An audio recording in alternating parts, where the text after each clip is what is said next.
Banco Azteca impulsa el progreso y el bienestar para millones de familias a través del crédito y soluciones accesibles que fomentan el emprendimiento y la inclusión financiera, lo que contribuye a la construcción de un México más fuerte. En 2025 cumplió 23 años de abrir las puertas de la banca, brindando productos y herramientas para lograr que el crecimiento del sistema financiero nos beneficie a todos. 23 años de generar prosperidad incluyente. Conoce más en bancoazteca.com.mx y aprovecha también su abanico de posibilidades para ti y los tuyos.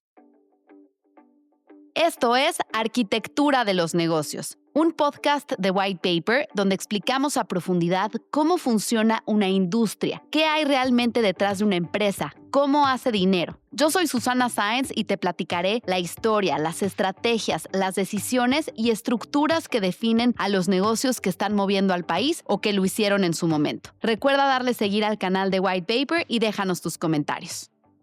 Hola, ¿qué tal? Me da mucho gusto darles la bienvenida al cuarto episodio de la serie de Arquitectura de los Negocios de White Paper sobre Alsea. Si llegaron hasta aquí, me imagino que es porque ya escucharon los otros 3 episodios en los que hablamos de la historia de la compañía, cómo pasó de operar la franquicia de Domino's Pizza a ser el operador de restaurantes más importante en Latinoamérica y Europa. También hablamos de la jugada estrella con Starbucks y la apuesta por Vips. Así que si no los han escuchado, vayan a ponerse al corriente y después nos escuchamos por acá. Porque hoy nos toca hablar de dónde está parada la compañía y hacia dónde va. Así que quédense y por favor al final déjenme sus comentarios en la plataforma que nos escuche. ¿Dónde está hoy Alsea? Estamos hablando de una empresa con 3 décadas de historia, que en la primera generación de la familia Torrado logró construir un imperio de restaurantes, que al cierre del tercer trimestre de 2025 contaba con alrededor de 4,800 unidades en 11 países, 12 marcas y 3 segmentos, además de haber salido a bolsa y alcanzar hoy un market cap de $2.6 mil millones.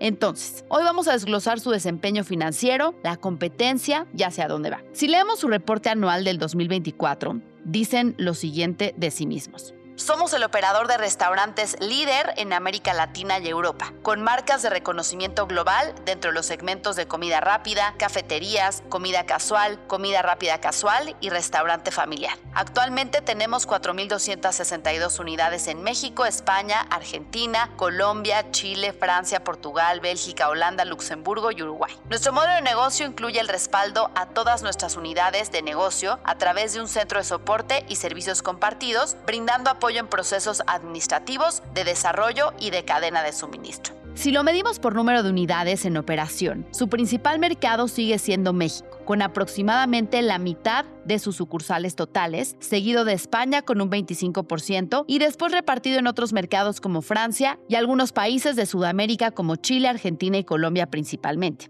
Ahora, si comparamos este último reporte anual con el primero que hicieron al cotizar en bolsa en 2001, en ese primer reporte anual Alsea se presenta de la siguiente manera.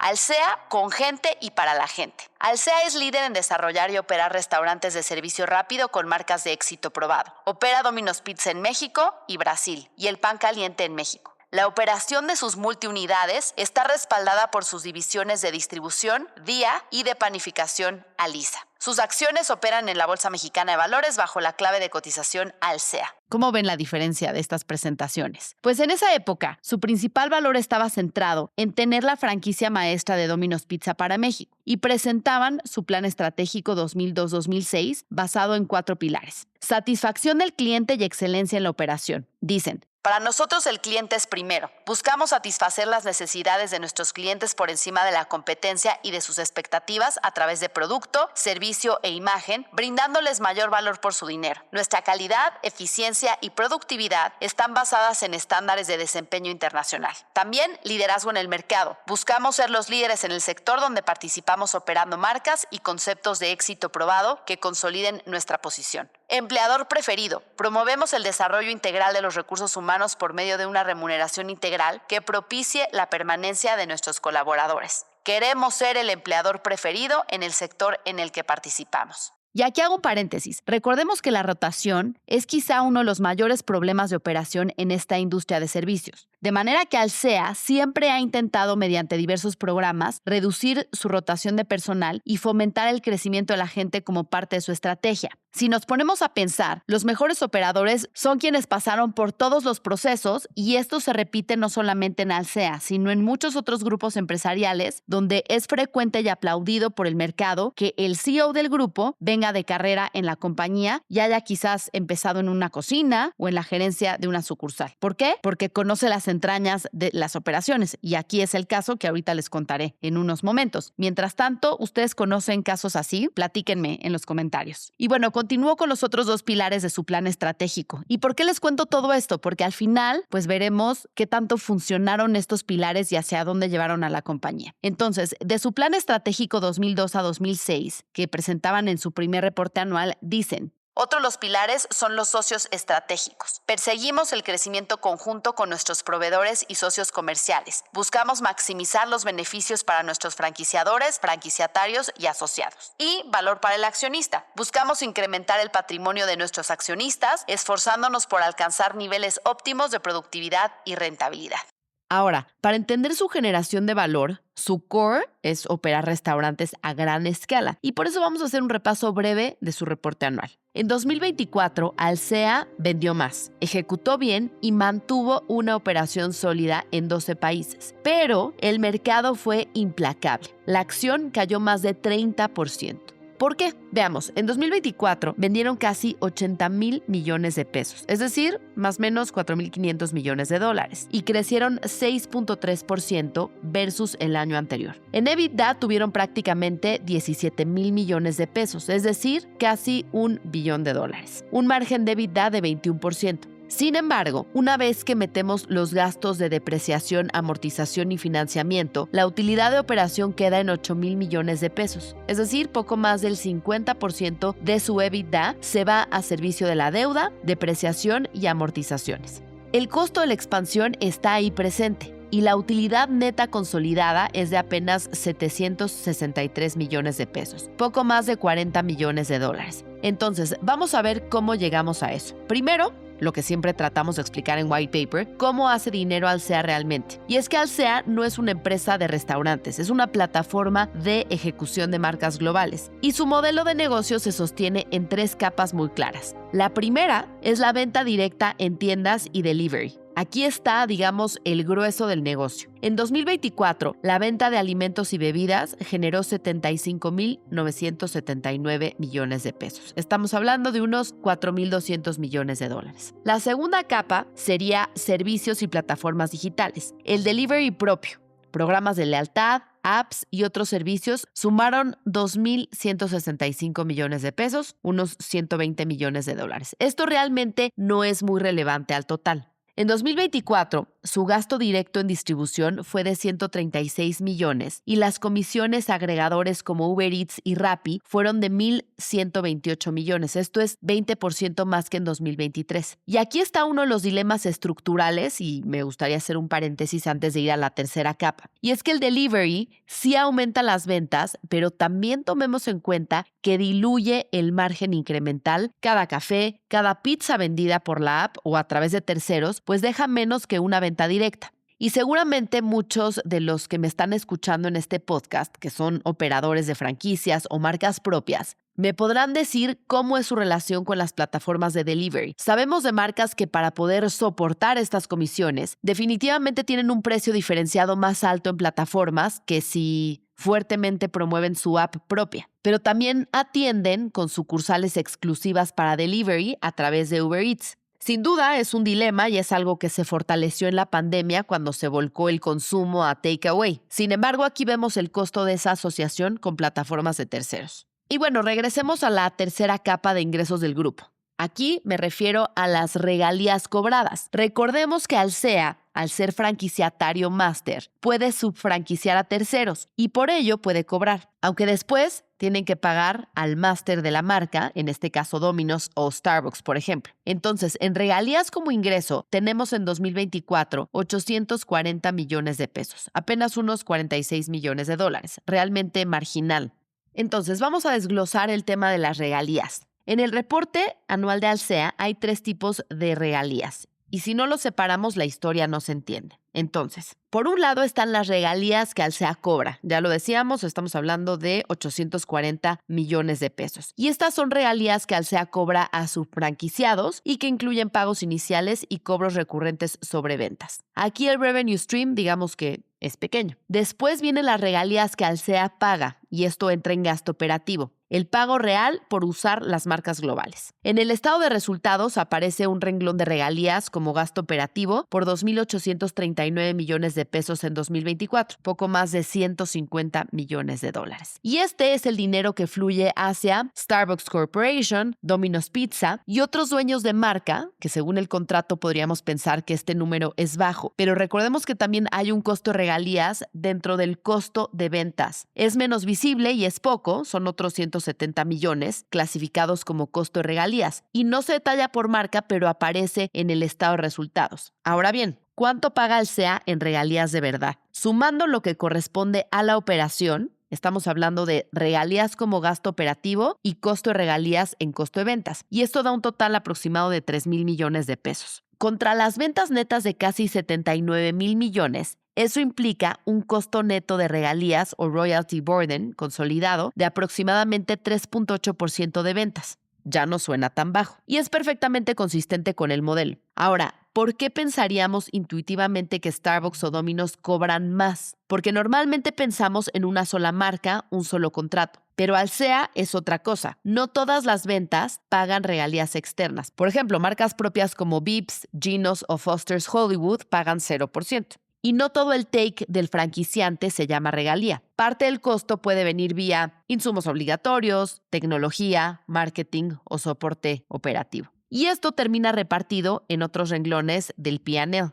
Entonces, Alsea es franquiciado y franquiciante, cobra y paga regalías. Ahora que creo que ya quedó claro el tema de las regalías, espero haberlo explicado bien, vamos a ver 2 temas fundamentales que son la distribución y los comisariatos. Si hay un arma secreta, yo le diría en Alsea, no está en el marketing. Yo creo que está en la cadena de suministro, porque a través de distribuidora e importadora Alsea, DIA, de la que ya les he platicado en otros episodios, la empresa centraliza las compras, las importaciones, la planeación de abasto, la manufactura ligera, logística y distribución. Más del 95% de los proveedores son locales. No obstante, esto de la estandarización les ha permitido tener ejecución homogénea en 12 países. Sin los comisariatos, Alsea no sería rentable. Con ellos sostiene márgenes operativos de 2 dígitos en una industria brutal. Pensemos en los comisariatos como las fábricas y almacenes donde producen mucho del pan de Starbucks o la masa congelada de pizza, donde porcionan las carnes frías y las verduras, las cajas para las pizzas, las servilletas, los vasos, las cucharas. En fin, es como una mezcla entre un enorme centro de distribución y una fábrica. Y el canal de última entrega, o retail, es precisamente la tienda donde el usuario final compra. Ahí es donde está el margen del retail, pero la ganancia está, como dicen en muchos negocios, en la compra. Habiendo dicho todo esto, quisiera hablar de las ventajas competitivas de Alsea.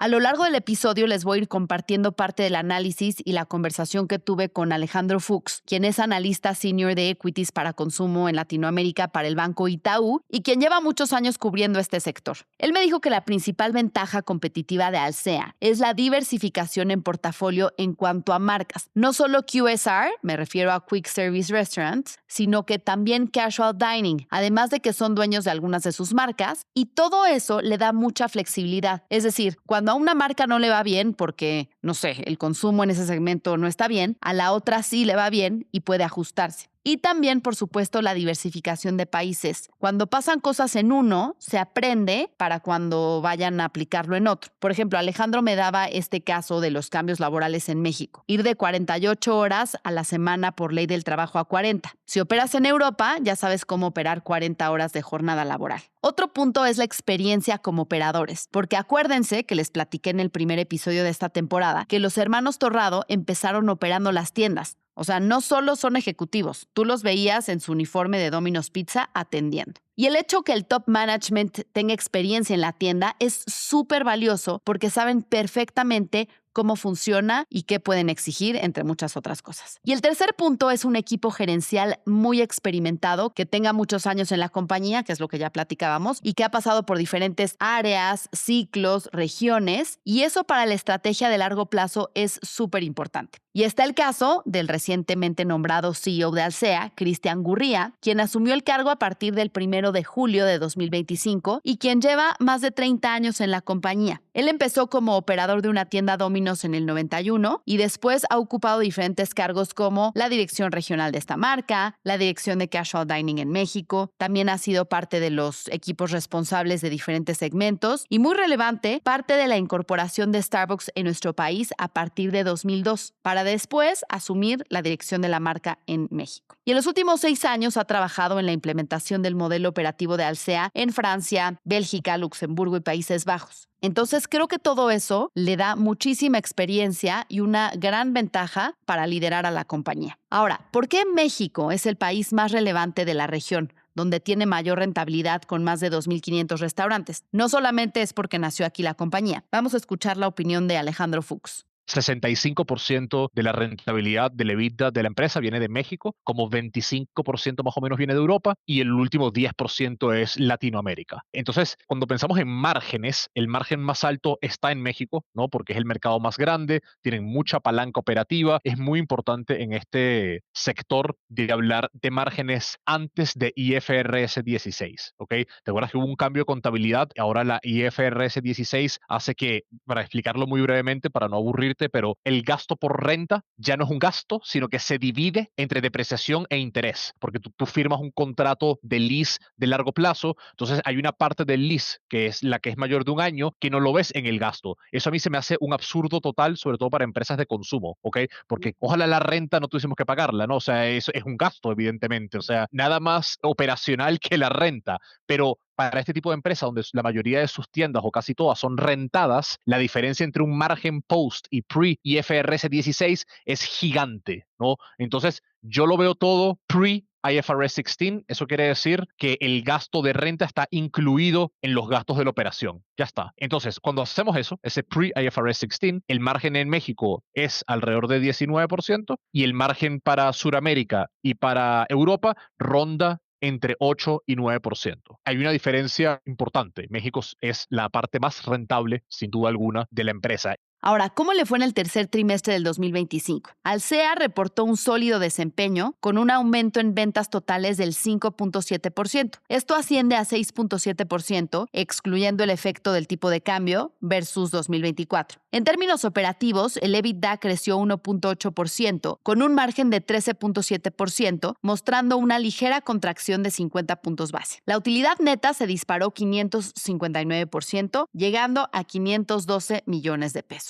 Y ustedes dirán, ¿por qué es la operadora de restaurantes más importante en la región? ¿Es la única? Pues no. Digamos que hay 4 jugadores principales en la región. Alsea, Arcos Dorados, aunque solo opera McDonald's, y hay 2 más en Brasil, Samp e IMC, que es International Meal Company. IMC tiene KFC, Kentucky Fried Chicken, Pizza Hut, Frango Asado, Viena, Batata Inglesa, Brunella, entre otros. Y en Estados Unidos tienen Margaritaville, que está enfocada en aeropuertos. Mientras que Samp está tratando de ser una pequeña Alsea. Empezó con Burger King, después Popeyes, Subway y ahora Starbucks en Brasil, donde recordemos que Alsea decidió salir de esa operación hace unos años por lo cerrado del mercado. Entonces, bueno, eso en cuanto a operadores. Ahora, si nos vamos por marcas, Starbucks del portafolio es el que mayor número de sucursales tiene. Estamos hablando de 1,657 corporativas y de 289 subfranquicias. De las 1,657, 924 están en México. Le sigue Chile con 173, España con 164 y 133 en Argentina, por mencionar algunas. Y hablando del caso específico de Starbucks en el sector de cafeterías de cadena, es la marca dominante según análisis del mercado. Tienen la mayor participación en ventas y presencia de establecimientos en nuestro país, con cifras por arriba del 45-50% del market share. Y aquí no puedo dejar de mencionar el fenómeno que fue en esta temporada de diciembre de 2025, su vaso barista. Starbucks se volvió a convertir en protagonista con un objeto de vidrio con forma de oso que generó filas desde la madrugada para poder comprar. Solamente si pedías una bebida grande o venti, tenías un cupón y pagabas 869 pesos por el vaso. Estamos hablando que vendieron más de 37,000 unidades y que se agotaron en cuestión de horas. Así que este objeto coleccionable nos mostró una fuerte lealtad hacia una marca que es aspiracional. Los consumidores no solamente buscan el producto, sino lo que representa: estatus, experiencia, comunidad, participación de un momento cultural compartido, you name it. Ustedes díganme qué creen que representa este oso. Y es que no faltaron quienes lo compraron para revenderlo en otras plataformas como Mercado Libre, Facebook Marketplace, y ya lo estaban vendiendo entre 2,000, 5,000 pesos, y yo en algunos casos hasta lo vi en 8,000 pesos. En fin, ¿ustedes lo compraron?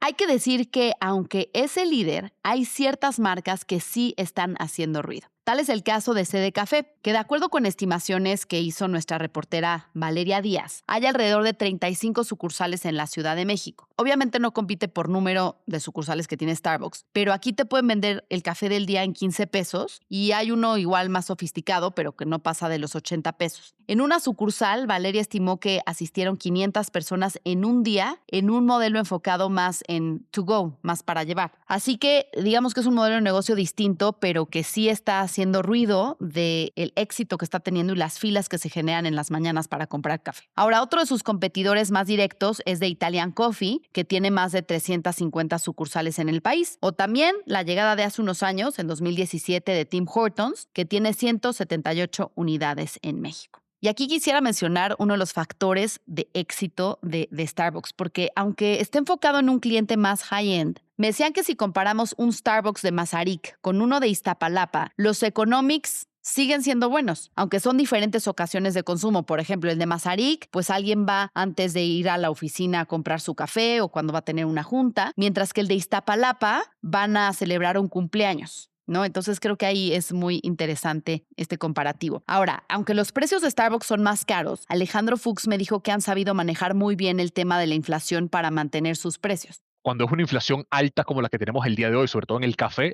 está subiendo 60% año contra año, es muy arriba. Ponte que para Alsea, como mencionábamos, Alsea no ve ese crecimiento de 60 porque lo compra de Starbucks, pero probablemente vaya a ser, no sé, 40%, son una inflación muy alta. Es muy difícil pasar eso a precio. No lo van a hacer. La empresa se enfoca mucho y esto es un negocio de volumen. Volúmenes es lo que es importante aquí y va a haber momentos en que tu precio va a estar por debajo y tu margen va a sufrir. Ese es el momento que tenemos el día de hoy, probablemente sobre todo en café. Entonces pasan una parte de la inflación a precio, tratan de ser eficientes con el manejo del menú y buscar eficiencias, pero normalmente si la inflación es muy, muy alta de commodities, no puedes pasarlo. Eso te demuestra la experiencia de operador de Alsea. Porque la respuesta fácil sería pasar todo a precio. ¿Qué pasa si haces eso? En el momento que el consumidor piensa que tu producto es caro, perdiste a ese consumidor y para que vuelva toma mucho tiempo, mucho tiempo. Entonces, la percepción de precio es muy importante. Enfocarse en volúmenes, van a haber ciclos que son más complicados, pero enfocarse en volúmenes es lo correcto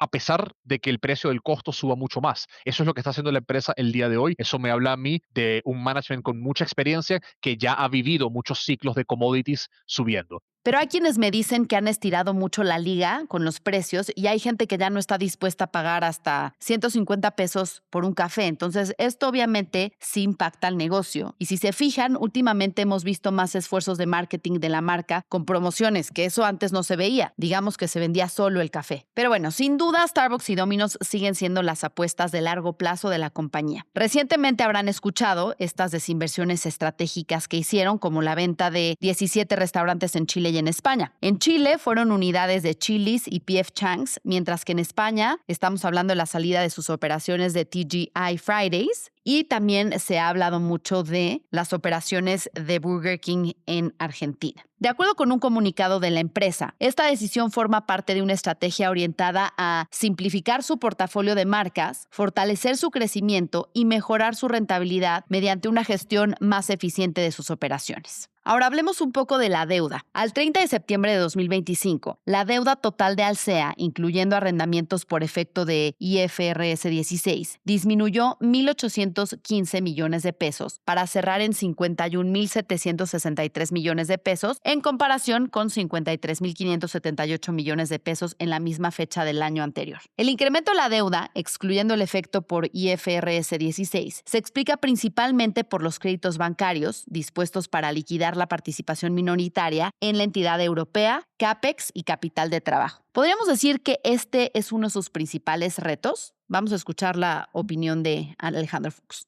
Yo creo que uno de los mayores retos que tiene hoy la compañía es poder demostrar que hay una generación de flujo importante, flujo de caja libre importante, porque ese ha sido uno de los pushbacks que vemos hoy más en la historia. Yo creo que la empresa ha estado enfocada mucho en crecer, abrir nuevas regiones, crecer 250 tiendas brutas por año, o sea, mucho crecimiento, y ahora los inversionistas quieren ver un poquito más de generación de flujo para ellos. Entonces, yo creo que en nuestros estimados, si tú ves los estimados de Itaú oficiales, nosotros tenemos que este año la empresa no genera flujo de caja libre. ¿Por qué? Porque es un año de consumo más débil en México, porque tienes aún pago de intereses que son relativamente altos, tuviste la compra de minoritarios en Europa, entonces no es un año donde la empresa genere flujo de caja libre, pero hacia adelante mejora, ¿ok? ¿Por qué mejora hacia adelante? Porque el nuevo CEO, Cristian Gurría, que tiene ahí desde este año, sustituyendo a Armando Torrado, tiene yo creo que una idea o una estrategia de enfocarse mucho más en rentabilidad, después de mucha expansión que tuvo la empresa, ¿no? De mucho crecimiento, enfocarse mucho en rentabilidad, enfocar el CAPEX en remodelación y no apertura, traen una idea de 2 remodelaciones por cada apertura y cuidar mucho más el gasto de la compañía.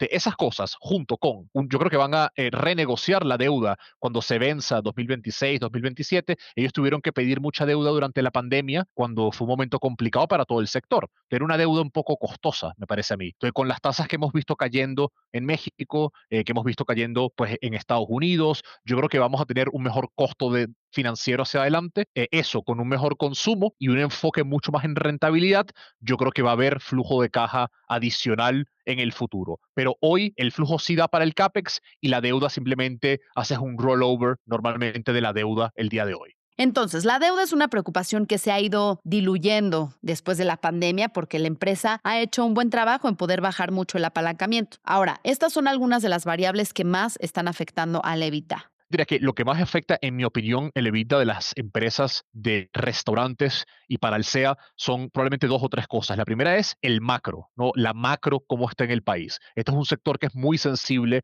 a crecimiento de GDP, a inflación. El escenario ideal para que este sector funcione muy bien es una inflación controlada y un crecimiento real de la economía. Ese es el mejor escenario porque generas mucha palanca operativa bajo ese escenario, ¿no? Entonces, cuando tienes años donde esto no se da, inflación más alta, poco crecimiento, eso empieza a pegar un poquito, te diría, en la rentabilidad de las compañías, Alsea, pero también del sector. Luego también otro punto sería el ciclo de commodities, ¿no? Eso también es importante. El queso y el café, sobre todo muy importantes para Alsea, el café por Starbucks, el queso por Domino's Pizza. Entonces, cuando tienes incrementos de entre 5 o 10%, es muy fácil, la verdad, manejar esos incrementos de costo. La empresa puede hacer mucho revenue management, ¿no? Manejar su menú, empujar un poquito más productos distintos, ¿no? Y la verdad es que como compran café directamente de Starbucks, la inflación que tú ves en café no es la que paga Alsea normalmente, porque Starbucks es, si no el mayor, uno de los mayores compradores de café del mundo. Te tienen ahí un poquito de ventaja, ¿no? Pero te diría que el ciclo de commodities también es importante, el macro es importante, y luego está la ejecución. La ejecución afecta mucho, evidentemente,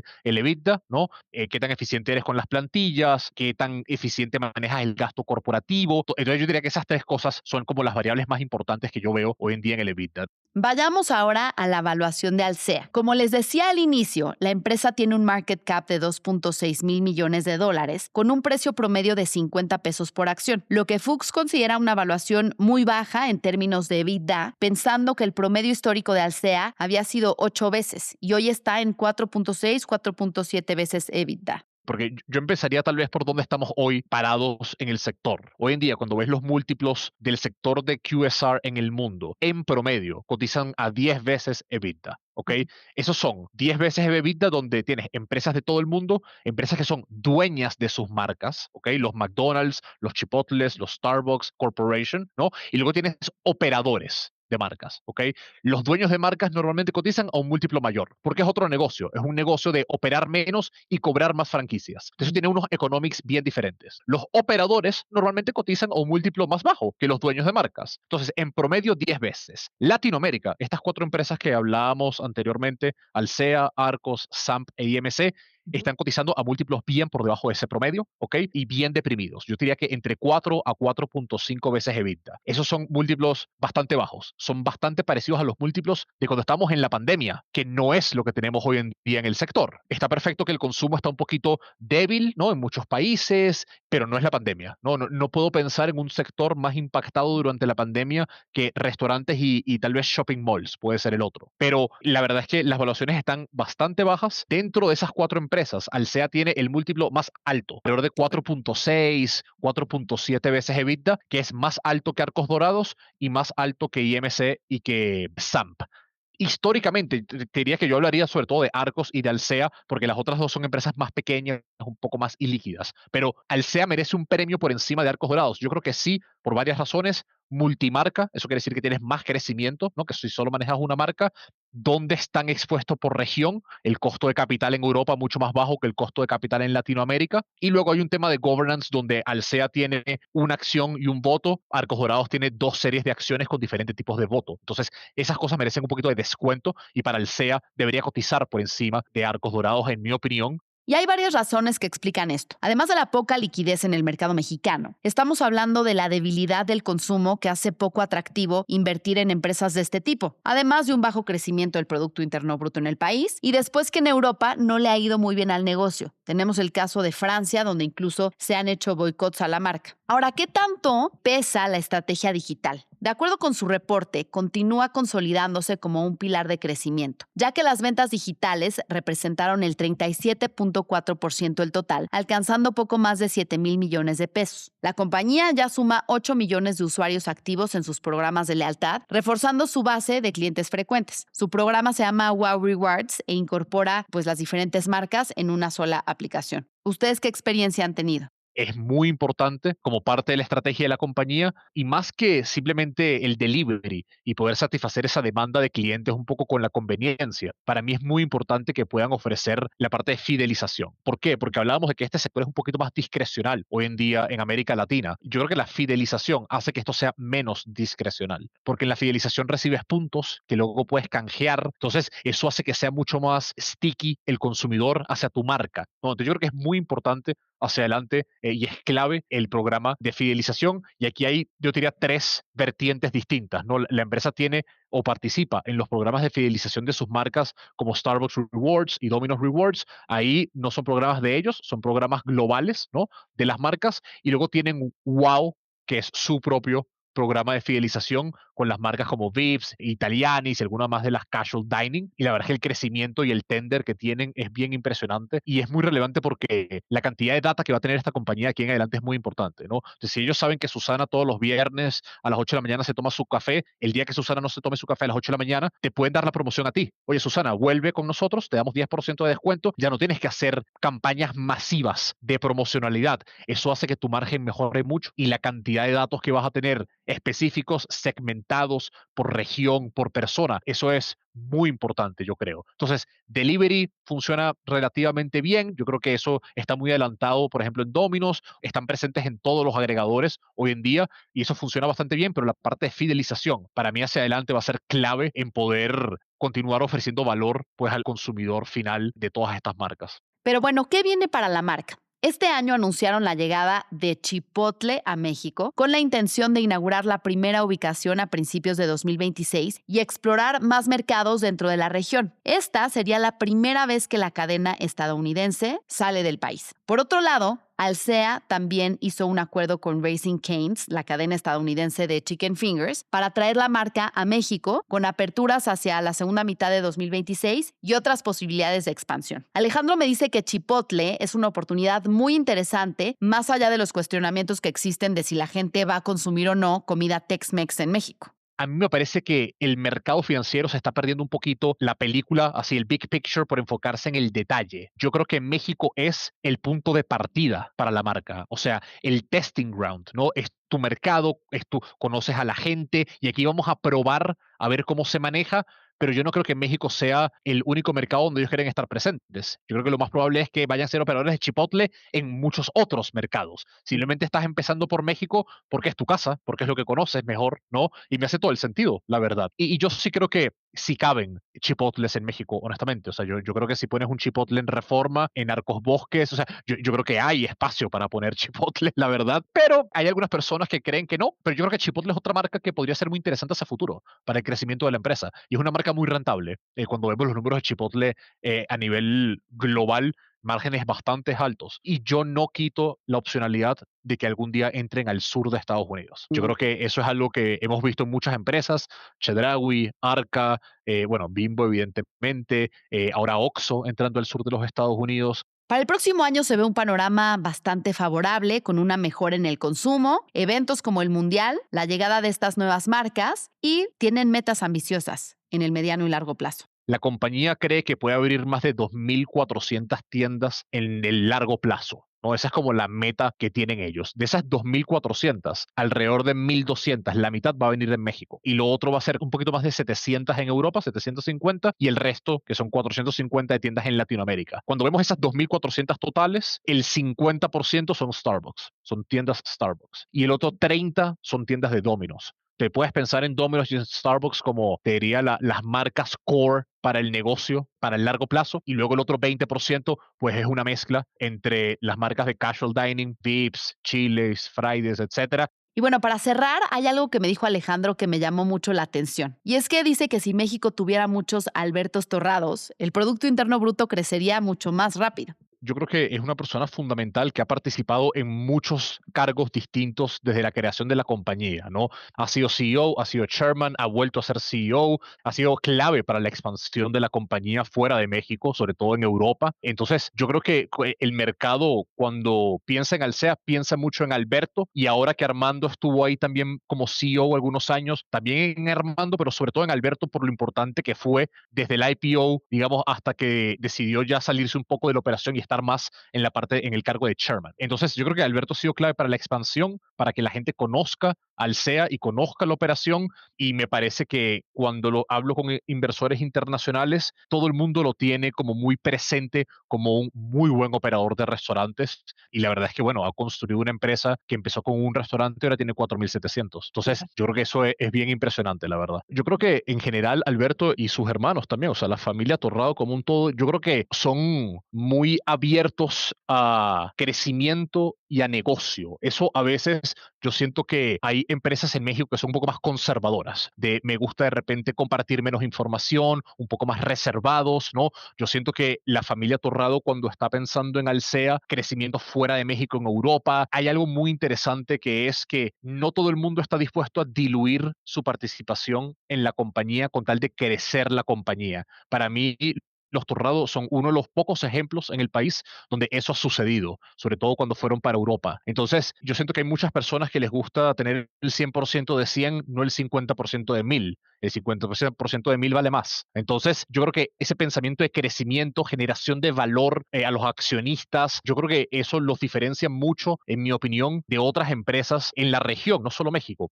En fin, haciendo un recap de qué sí funcionó en 2024 para Alsea, de acuerdo con su reporte anual, diría que Domino's México sigue siendo el ancla de rentabilidad. Por otro lado, Starbucks creció bien en drive-thru, consumo matutino y lealtad, con el 35% de las ventas. Y una cadena de suministro, ya lo decíamos, sólida y estable. Lo que no funcionó, digamos que fueron la utilidad neta, porque se desplomó con costos financieros más altos, el IFRS 16 por sus siglas en inglés, International Financial Reporting Standards, el tema de rentas tratadas como deuda que nos explicaba el analista, y la presión en gastos operativos. También la narrativa bursátil. El mercado ya no compró la historia de más tiendas y más países. Digamos que quiere ver flujo libre de efectivo, un menor nivel de deuda y un retorno claro.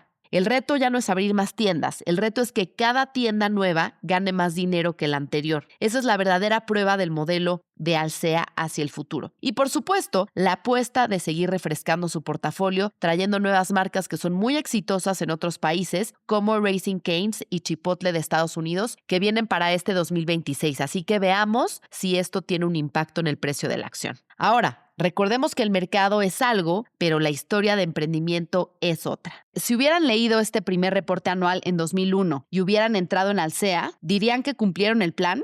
Yo digo que sí, ¿no? Y lo superaron por mucho. A ver, el market cap hoy es de $2,600 millones. Si nos vamos a que esto empezó con una sucursal de Domino's Pizza, con una ronda de inversión total de $250,000, pues multiplicaron su apuesta inicial por 10,000 veces. Sí, obviamente diluidos y lo que sea, pero esa idea romántica de vamos a poner una sucursal de Domino's Pizza y 35 años después ya es parte de un grupo multimarca, multipaís, con más de 4,500 sucursales y un market cap de más de $2.5 mil millones, pues sin duda es una de las historias de éxito empresarial de primera generación más relevantes en nuestro país. Y ahora ya viene la segunda generación. Y es así como concluimos esta temporada de Arquitectura de los Negocios sobre Alsea. Por favor, déjenos sus comentarios, sus opiniones, sus aprendizajes y si tienen algún dato que nosotros no sepamos sobre esta compañía. Esta es una producción de White Paper Media, la fuente de información de negocios en la que confían los principales empresarios y empresarias de nuestro país. Yo soy Susana Sáenz y si tienes curiosidad de cómo opera alguna industria o sector o alguna empresa, mándame tus sugerencias a susana@whitepaper.mx. Suscríbete en whitepaper.mx. Banco Azteca impulsa el progreso y el bienestar para millones de familias a través del crédito y soluciones accesibles que fomentan el emprendimiento y la inclusión financiera, lo que contribuye a la construcción de un México más fuerte. En 2025 cumplió 23 años de abrir las puertas de la banca, brindando productos y herramientas para lograr que el crecimiento del sistema financiero nos beneficie a todos. 23 años de generar prosperidad incluyente. Conoce más en bancoazteca.com.mx y aprovecha también su abanico de posibilidades para ti y los tuyos.